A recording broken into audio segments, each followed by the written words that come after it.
मुगल क्रूर, आतंकी, हवस के दानव, निर्लज्ज, और यदि इससे भी खराब शब्द आपकी डिक्शनरी में है तो आप उन शब्दों से उनकी तुलना कर सकते हैं। मूलतः सभी मुगल राजाओं का व्यक्तित्व इन्हीं शब्दों से मिलता जुलता था। भारत में स्त्रियों का सबसे ज्यादा शोषण इन मुगलों के राज में ही हुआ। पर्दा प्रथा, सती प्रथा सब इन्हीं इंसानी भेष में रहने वाले कबर बिज्जुओं की देन है। किंतु इनमें से एक नाम निकल कर आता है जिसे इनके अपवाद के तौर पर माना जाता है, और वह नाम है जलालुद्दीन मोहम्मद अकबर का, जिससे हमारे पाठ्यक्रमों में अकबर द ग्रेट की उपाधि दी गई है। अकबर का हिंदी पाठ्यक्रम में बढ़ चढ़कर वर्णन आता है, किंतु क्या यह पूरा सत्य है? क्योंकि बताया तो हमें यह भी गया था कि हमें केवल चरखे से आजादी मिली थी, और हम इसे सही भी मानते थे। बाद में पता चला कि चरखे से आजादी नहीं मिलती बल्कि उससे कपड़ा बुना जाता है। इसलिए पाठ्यक्रमों के लिखे हुए इतिहास को हम पूर्ण रूप से सही नहीं मान सकते। इसे तत्कालीन सरकारों द्वारा अपने फायदे के लिए बदला भी जा सकता है। तो फिर हम यह कैसे जाने कि अकबर महान था या इंसान की खाल में छुपा भेड़िया? चलिए हम आपको बताने का प्रयास करते हैं। महान उस राजा को कहा जाता है जिसके राज में सभी सुख शांति से रहते हो, जहाँ प्रजा के साथ कोई भेदभाव ना होता हो, चाहे जाति के नाम पर या फिर धर्म के नाम पर, और जिसके शासन में स्त्रियों को सम्मान की दृष्टि से देखा जाता हो, और वह राजा न्याय प्रिय हो। तो क्या अकबर में यह सभी गुण विद्यमान थे, या फिर केवल इन वामपंथियों द्वारा एक विशेष वर्ग को खुश करने के लिए महान नाम का सप्पा अकबर के साथ लगा दिया गया? चलिए जानते हैं इस वीडियो में। नमस्कार दोस्तों,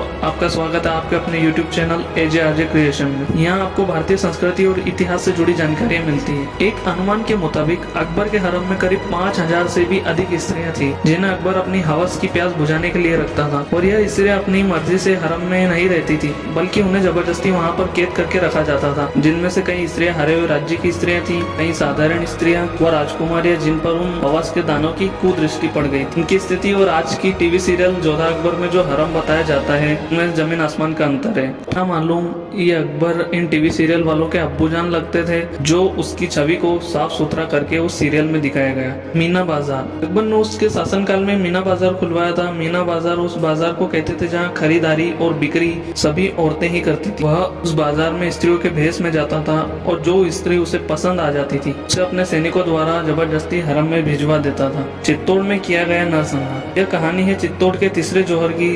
अकबर ने 6000 सैनिकों के साथ चित्तौड़ किले की घेराबंदी की। उस समय चित्तौड़ का राजा महाराणा प्रताप के पिता श्री महाराणा उदय सिंह जी थे। अकबर की 60,000 की सेना के चित्तौड़ में केवल 8000 सैनिक लड़े, जिसमें राजपूतों की हार निश्चित थी। और राजपूतों को हराने के बाद चित्तौड़ में स्थित सभी रानियां और सैनिकों की पत्नी ने जोहर कर लिया कि अकबर यह युद्ध जीतकर भी हार गया, क्योंकि उसकी उन महान नारियों को देखने की मनसा पूरी न हो सकी। इसलिए उस क्रूर ने वहां स्थित करीब 30,000 आम नागरिकों, जिसमें स्त्री और छोटे छोटे मासूम बच्चे भी थे, उनको अपने सैनिकों द्वारा कटवा और मरवा दिया। बैरम खान के साथ धोखेबाजी। बैरम खान अकबर के पिता हुमायूं के प्रधान सेनापति थे। हुमायूं की आकस्मिक मृत्यु के बाद चाहते तो बैरम खान अकबर को मारकर राजा भी बन सकते थे, किंतु उन्होंने अपनी स्वामी भक्ति दिखाई और अकबर को दिल्ली सल्तनत का राजा बनाया। अकबर की उम्र उस समय 13-14 वर्ष ही थी। उन्होंने हमेशा अकबर को अपना पुत्र माना। वह सदैव दिल्ली सल्तनत के सिंहासन के वफादार रहे। वह अकबर के गुरु भी थे, किंतु उनकी पत्नी जो अकबर को पसंद आ गई थी, उसे पाने की हवस में उसने बैरम खान को दरबार से निष्कासित कर दिया और उन्हें हज पर जाने का आदेश दे दिया। बैरम खान उस समय भी चाहते तो इस फैसले के विरुद्ध जा सकते थे, किंतु जिस अकबर को उन्होंने अपना पुत्र माना था उसके ऐसे कटु वचन सुनकर उनका हृदय द्रवित हो गया और वह बिना कुछ कहे हज के लिए निकल गए। किंतु यहाँ से तो उस नीच की नीचता प्रारंभ हुई। उसने रास्ते में ही बैरम खान को जान से मरवा दिया। जो राजा केवल हवस के लिए अपने पिता तुल्य गुरु को जान से मरवा सकता है, जिसने उसे राज करने के काबिल बनाया था, उसके लिए शैतान शब्द भी कम है, महान तो छोड़िए ही। अकबर एक कायर राजा था। उसकी कायरता का अनुमान इसी से लगा सकते हैं कि वह अपने सबसे बड़े शत्रु महाराणा प्रताप सिंह से कभी आमने सामने लड़ने का साहस नहीं जुटा पाया। वह विजय होता, क्योंकि उसका मुख्य कारण उसकी सेना का संख्या बल था, क्योंकि संख्या अधिक होने पर तो कुत्ते भी शेर को मार सकते, किंतु इसका यह तात्पर्य नहीं कि आप कुत्तों को महान योद्धा मानने लगेंगे।